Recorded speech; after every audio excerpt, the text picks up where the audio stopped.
श्री साईं सच्चरित अध्याय 26।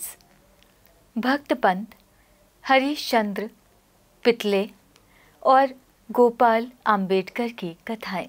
इस सृष्टि में स्थूल, सूक्ष्म, चेतन और जड़ आदि जो कुछ भी दृष्टिगोचर हो रहा है वो सब एक ब्रह्म है और इसी एक अद्वितीय वस्तु ब्रह्म को ही हम भिन्न भिन्न नामों से संबोधित करते तथा भिन्न भिन्न दृष्टियों से देखते हैं।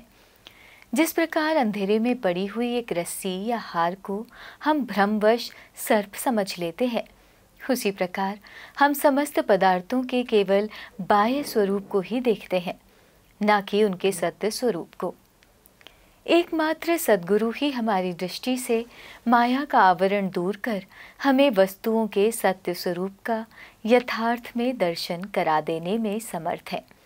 इसलिए आइए हम श्री सद्गुरु साईनाथ महाराज की उपासना कर उनसे सत्य का दर्शन कराने की प्रार्थना करें, जो कि ईश्वर के अतिरिक्त और कुछ भी नहीं है। आंतरिक पूजन। श्री हेमांत पंत उपासना की एक सर्वथा नवीन पद्धति बताते हैं। वे कहते हैं कि सद्गुरु के पाद प्रक्षालन के निमित्त आनंद अश्रु के उष्ण जल का प्रयोग करो। उन्हें सत्य प्रेम रूपी चंदन का लेप कर दृढ़ विश्वास रूपी वस्त्र पहनाओ तथा अष्ट सात्विक भावों के स्थान पर कोमल और एकाग्र चित्त रूपी फल उन्हें अर्पित करो। भाव रूपी बुक्का उनके श्री मस्तक पर लगा भक्ति की कफनी बांध अपना मस्तक उनके चरणों पर रखो। इस प्रकार श्री साईं को समस्त आभूषणों से विभूषित कर उन्हें अपना सर्वस्व निछावर कर दो। उष्णता दूर करने के लिए भाव की सदा चवर डुलाओ। इस प्रकार आनंददायक पूजन कर उनसे प्रार्थना करो। हे प्रभु साईं, हमारी प्रवृत्ति अंतर्मुखी बना दो, सत्य और असत्य का विवेक दो तथा सांसारिक पदार्थों से आसक्ति दूर कर हमें आत्म अनुभूति प्रदान करो। हम अपनी काया और प्राण आपके श्री चरणों में अर्पित करते हैं। हे प्रभु साईं, मेरे नेत्रों को तुम अपने नेत्र बना लो ताकि हमें सुख और दुख का अनुभव ही ना हो।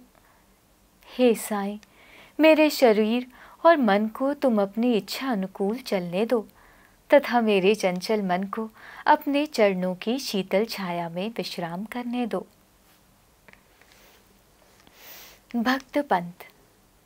एक समय एक भक्त जिनका नाम पंत था और जो एक अन्य सद्गुरु के शिष्य थे, उन्हें शिरडी पधारने का सौभाग्य प्राप्त हुआ। उनके शिरडी आने की इच्छा तो न थी, परंतु मेरे मन कछु और है, विधाता के कछु और, ये कहावत चरितार्थ हुई। वे रेल द्वारा यात्रा कर रहे थे, जहां उनके बहुत से मित्र व संबंधियों से अचानक ही भेंट हो गई, जो कि शिरडी यात्रा को ही जा रहे थे। पंत ये प्रस्ताव अस्वीकार ना कर सके, तब वे सब लोग बंबई में उतरे और इसी बीच पंत विरार में उतर अपने सद्गुरु से शिरडी प्रस्थान करने की अनुमति लेकर तथा आवश्यक खर्च आदि का प्रबंध कर सब लोगों के साथ रवाना हो गए। वे प्रातः काल वहां पहुंच गए और लगभग 11 बजे मस्जिद को गए। वहां पूजनार्थ भक्तों का एकत्रित समुदाय देख सबको अति प्रसन्नता हुई, परंतु पंत को अचानक ही मूर्छा आ गई और वे बेसुध होकर वहीं गिर पड़े। तब सब लोग भयभीत होकर उन्हें स्वस्थ करने के समस्त उपचार करने लगे। बाबा की कृपा से और मस्तक पर जल के छींटे देने से वे स्वस्थ हो गए और ऐसे उठ बैठे जैसे कि कोई नींद से जागा है। त्रिकालज्ञ बाबा ने यह सब जानकर कि ये अन्य गुरु का शिष्य है, उन्हें अभय दान देकर उनके गुरु में ही उनके विश्वास को दृढ़ करते हुए कहा कि कैसे भी आओ, परंतु भूलो नहीं, अपने ही स्तंभ को दृढ़तापूर्वक पकड़ कर सदैव स्थिर हो उनसे अभिन्नता प्राप्त करो। पंत तुरंत इन शब्दों का आशय समझ गए और उन्हें उसी समय अपने सद्गुरु की स्मृति हो आई। उन्हें बाबा के इस अनुग्रह की जीवन भर स्मृति बनी रही। श्री हरीशचंद्र पिथले। बंबई में एक श्री हरीशचंद्र पिथले नामक सद्गृहस्थ थे। उनका पुत्र मिर्गी रोग से पीड़ित था। उन्होंने अनेक प्रकार की देसी व विदेशी चिकित्साएं कराई, परंतु उनसे कोई लाभ न हुआ। अब केवल यही उपाय शेष रह गया था कि किसी संत के चरण कमलों की शरण ली जाए। 15वें अध्याय में बतलाया जा चुका है कि श्री दासगुरु के सुमधुर कीर्तन से साईं बाबा की कीर्ति बंबई में अधिक फैल चुकी थी। पिथले ने भी सन 1910 में उनका कीर्तन सुना और उन्हें ज्ञात हुआ कि श्री साईं बाबा के केवल कर स्पर्श तथा दृष्टि मात्र से ही असाध्य रोग समूल नष्ट हो जाते हैं। तब उनके मन में भी श्री साईं बाबा के प्रिय दर्शन की तीव्र इच्छा जागृत हुई। यात्रा का प्रबंध कर भेंट देने को फलों की टोकरी लेकर स्त्री और बच्चों सहित वे शिरडी पधारे। मस्जिद पहुंचकर उन्होंने चरण वंदना की तथा अपने रोगी पुत्र को उनके श्री चरणों में डाल दिया। बाबा की दृष्टि उस पर पड़ते ही उसमें एक विचित्र परिवर्तन हो गया। बच्चे ने आंखें फेर दी और बेसुध होकर गिर पड़ा। उसके मुंह से झाग निकलने लगी तथा शरीर पसीने से भीग गया और ऐसे ही आशंका होने लगी कि अब उसके प्राण निकलने ही वाले हैं। यह देखकर उसके माता पिता अत्यंत निराश होकर घबराने लगे। बच्चे को बहुधा थोड़ी मूर्छा तो अवश्य आ जाया करती थी, परंतु ये मूर्छा दीर्घकाल तक रही। माता की आंखों से आंसुओं की धारा बह रही थी और वो दुख ग्रसित हो आर्तनाद करने लगी कि मैं ऐसी स्थिति में हूँ जैसे कि एक व्यक्ति चोरों के डर से भागकर किसी घर में प्रविष्ट हो जाए और वो घर ही उसके ऊपर गिर पड़े, या फिर एक भक्त मंदिर में पूजन के लिए जाए और वो मंदिर में ही उसके ऊपर गिर पड़े, या एक गाय शेर के डर से भागकर किसी कसाई के हाथ लग जाए, या एक स्त्री सूर्य के ताप से व्यथित होकर वृक्ष की छाया में जाए और वो वृक्ष ही उसके ऊपर गिर पड़े। तब बाबा ने सांत्वना देते हुए कहा कि इस प्रकार प्रलाप ना कर, धैर्य धारण करो, बच्चे को अपने निवास स्थान पर ले जाओ, वो आधा घंटे के पश्चात ही होश में आ जाएगा। तब उन्होंने बाबा के आदेश का तुरंत पालन किया। बाबा के वचन सत्य निकले।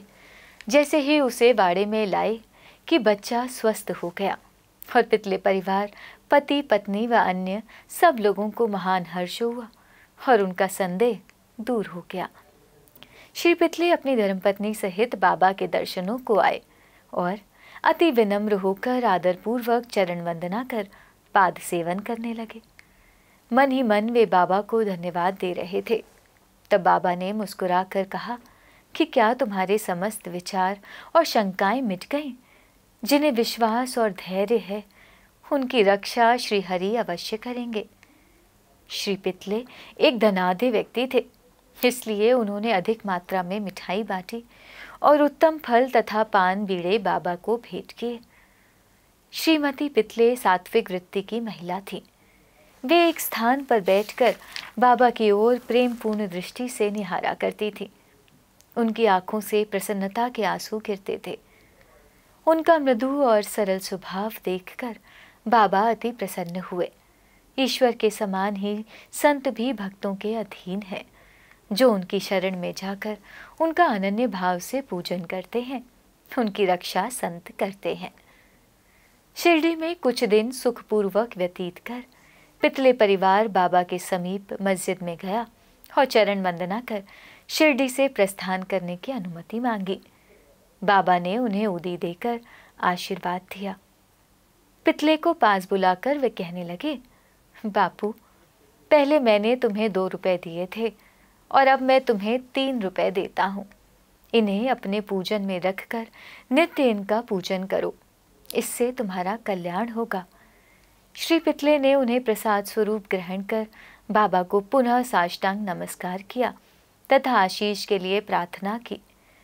उन्हें एक विचार भी आया कि प्रथम अवसर होने के कारण मैं इसका अर्थ समझने में असमर्थ हूँ कि 2 रुपए मुझे पहले कब दिए थे। वे इस बात का स्पष्टीकरण चाहते थे, परंतु बाबा मौन ही रहे। बंबई पहुंचने पर उन्होंने अपनी वृद्ध माता को शिरडी की विस्तृत वार्ता सुनाई और उन 2 रुपयों की समस्या भी उनसे कही। उनकी माता को भी पहल तो कुछ समझ में न आया, परंतु पूरी तरह विचार करने पर उन्हें एक पुरातन घटना की स्मृति हो आई, जिसने यथा समस्या हल कर दी। उनकी वृद्ध माता कहने लगी कि जिस प्रकार तुम अपने पुत्र को लेकर श्री साईं बाबा के दर्शनार्थ गए थे, ठीक उसी प्रकार तुम्हें लेकर तुम्हारे पिता अनेक वर्षों पहले अक्कलकोट महाराज के दर्शनार्थ गए थे। महाराज पूर्ण सिद्ध, योगी, त्रिकालज्ञ और बड़े उदार थे। तुम्हारे पिता परम भक्त थे, इस कारण उनकी पूजा स्वीकार हुई। तब महाराज ने उन्हें पूजनार्थ 2 रुपए दिए थे, जिनकी उन्होंने जीवन पर्यंत पूजा की। उनके पश्चात उनकी पूजा यथाविधि ना हो सकी और वे रुपए खो गए। कुछ दिनों के उपरांत उनकी पूर्ण विस्मृति भी हो गई। तुम्हारा सौभाग्य है जो श्री अक्कलकोट महाराज ने साईं स्वरूप में तुम्हें अपने कर्तव्यों और पूजन की स्मृति कराकर आपत्तियों से मुक्त कर दिया। अब भविष्य में जागरूक रहकर समस्त शंकाएं और सोच विचार छोड़कर अपने पूर्वजों को स्मरण कर, रिवाजों का अनुसरण कर उत्तम प्रकार का आचरण अपनाओ। अपने कुलदेव तथा इन रुपयों की पूजा कर उनके यथार्थ स्वरूप को समझो और संतों का आशीर्वाद ग्रहण करने में गर्व मानो। श्री साईं समर्थ ने दया कर तुम्हारे हृदय में भक्ति का जो बीज रोपण किया है, और अब तुम्हारा कर्तव्य है कि तुम उसकी वृद्धि करो। माता के मधुर वचनामृत का पान कर श्री पितले को अत्यंत हर्ष हुआ। उन्हें बाबा की सर्वकालज्ञता विदित हो गई और उनके श्री दर्शन का भी महत्व ज्ञात हो गया। इसके पश्चात वे अपने व्यवहार में अधिक सावधान हो गए। श्री अम्बेडकर। पुणे के श्री गोपाल नारायण अम्बेडकर बाबा के परम भक्तों में से एक थे, जो ठाणे जिला और जवाहर स्टेट के आबकारी विभाग में 10 वर्षों से कार्य करते थे। वहां से सेवानिवृत्त होने पर उन्होंने अन्य नौकरी ढूंढी, परंतु वे सफल न हुए। तब उन्हें दुर्भाग्य ने चारों ओर से घेर लिया, जिससे उनकी आर्थिक स्थिति और भी अधिक दयनीय हो गई। ऐसी परिस्थिति में उन्होंने 7 वर्ष व्यतीत किए। वे प्रतिवर्ष शिरडी जाते और अपनी दुखदायी कथा वार्ता बाबा को सुनाया करते थे। सन 1916 में तो उनकी स्थिति और भी अधिक चिंताजनक हो गई। तब उन्होंने शिरडी जाकर आत्महत्या करने की ठानी। इसलिए वे अपनी पत्नी को साथ लेकर शिरडी आए और वहां 2 मास तक ठहरे। एक रात्रि को दीक्षितवाड़े के सामने एक बैलगाड़ी पर बैठे बैठे उन्होंने कुएं में गिरकर प्राणांत करने का और साथ ही बाबा ने उनकी रक्षा करने का निश्चय किया। वहीं समीप ही एक भोजनालय के मालिक श्री सगुण मेरू नायक ठीक उसी समय बाहर आकर उनसे इस प्रकार वार्तालाप करने लगे कि क्या आपने कभी श्री अक्कलकोट महाराज की जीवनी पढ़ी है? सगुण से पुस्तक लेकर उन्होंने पढ़ना प्रारंभ कर दिया। पुस्तक पढ़ते पढ़ते वे एक ऐसी कथा पर पहुंचे जो इस प्रकार थी। श्री अक्कलकोट महाराज के जीवन काल में एक व्यक्ति असाध्य रोग से पीड़ित था। जब वो किसी प्रकार भी कष्ट सह न सका तो वो बिल्कुल निराश हो गया और एक रात्रि को कुएं में कूद पड़ा। तत्क्षण ही महाराज वहां पहुंचे और उन्होंने स्वयं अपने हाथों से उसे बाहर निकाला। वे उसे समझाने लगे कि तुम्हें अपने शुभ अशुभ कर्मों का फल अवश्य ही भोगना चाहिए। यदि भोग अपूर्ण रह गया तो पुनर्जन्म धारण करना पड़ेगा। इसलिए मृत्यु से ये श्रेयस्कर है कि कुछ काल तक उन्हें सहन कर पूर्व जन्मों के कर्मों का भोग समाप्त कर सदैव के लिए मुक्त हो जाओ। यह सामयिक और उपयुक्त कथा पढ़कर अम्बेडकर को महान आश्चर्य हुआ और वे द्रवित हो गए।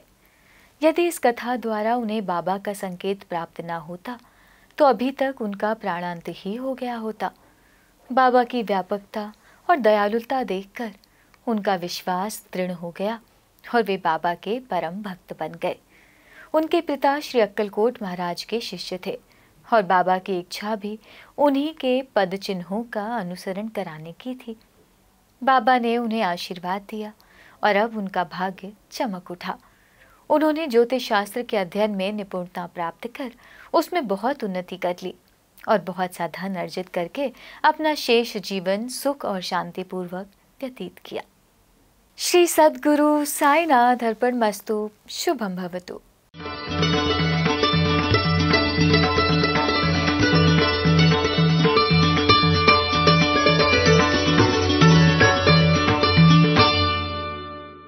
ओम साई राम। साई लीला टीवी के साई भक्ति परिवार में आपका स्वागत है। साई लीला टीवी के माध्यम से साई भक्ति की यह गंगा यूं ही निरंतर बहती रहेगी और साई भक्ति का यह अटूट सिलसिला हर दिन जारी रहेगा। भक्ति मनोरंजन से भरपूर नित्य नए कार्यक्रमों के साथ साई लीला टीवी ने की है एक नई पहल। अब हमारे सद्गुरु श्री साईनाथ विराजमान होंगे हर घर में और हर साईं भक्त कहेगा हर हर साईं, घर घर साईं।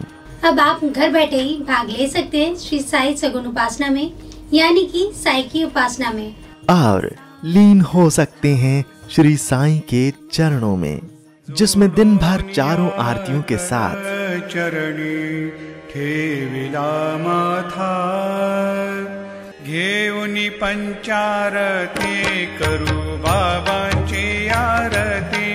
अति साई बाबा सौख्यदातार जेवा ओवाळू आरती माझ्या सद्गुरुनाथा माझ्या साईनाथा। हर दिन शुरुआत होगी श्री साईं अभिषेक पूजा और हर गुरुवार श्री साईं सत्यव्रत कथा घर बैठे हो जाएगी साईं मंदिर के पुजारी श्री प्रमोद मेढ़ी जी के साथ। इतना ही नहीं, साई मंत्रों के साथ श्री साईनाथ स्तवन मंजरी का पाठ भी होगा।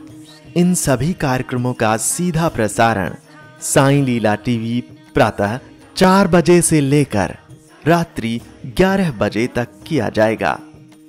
आप दुनिया के किसी भी कोने में बैठे हों, साईं लीला टीवी के माध्यम से आप सभी पूजा विधि में लाइव कार्यक्रमों के माध्यम से सहभाग ले सकते हैं।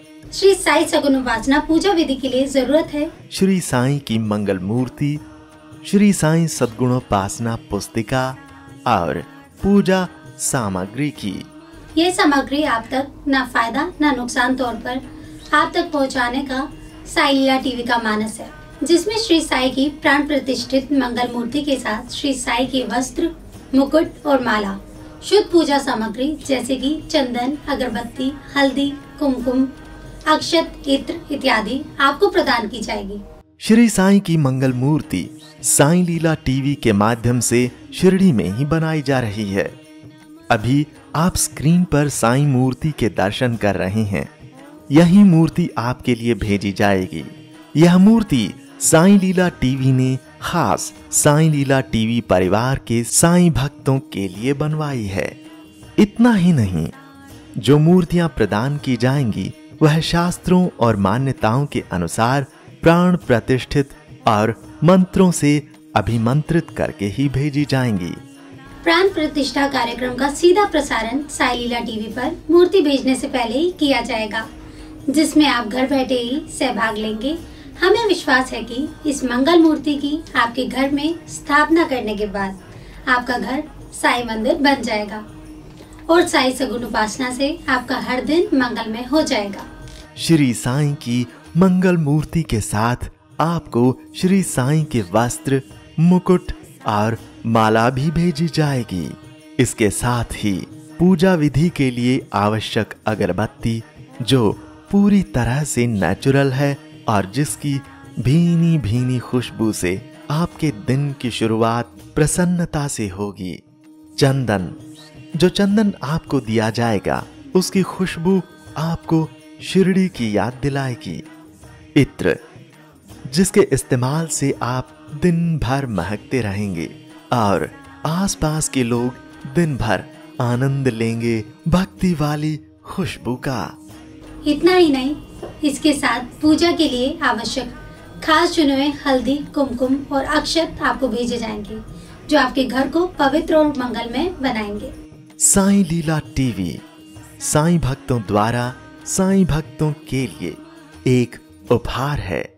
इसलिए साईं लीला टीवी ने श्री साई सगुन उपासना शुद्ध पूजा सामग्री आप तक न फायदा न नुकसान के तौर पर आपको भेजी जाएगी, जिसमें आपको श्री साईं की मंगल मूर्ति के साथ सारी पूजा सामग्री प्रदान की जाएगी। जुड़िए श्री साई सगुन उपासना लाइव कार्यक्रम में साईं लीला टीवी के साथ और श्री साई सगुन उपासना शुद्ध पूजा सामग्री के संबंध में अधिक जानकारी के लिए संपर्क करें, कॉल करें या व्हाट्सएप करें 8799773196 पर। आप हमें ईमेल भी कर सकते हैं saililatv@gmail.com पर। जारी रहेगा साईं भक्ति का अटूट सिलसिला। बस देखते रहिए साईं लीला।